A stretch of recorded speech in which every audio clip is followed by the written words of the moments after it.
মুসলমানের বাচ্চা, তোদের যাদের কপালে সারা দিনের একটা সেজদা নাই, তোদের জিন্দেগি জানোয়ারের জীবন, বেটা, কুকুরের জীবন, হাইওয়ানের জীবন। বলে কই থেকে বলছেন এত বড় কথা?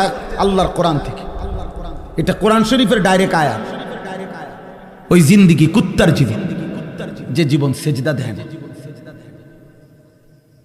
যে জীবন মালিক চেনে না, যে জীবন হালাল হারাম বোঝে না, সব এক তার কাছে। কষ্টের টাকাও সুদের টাকা বরাবর।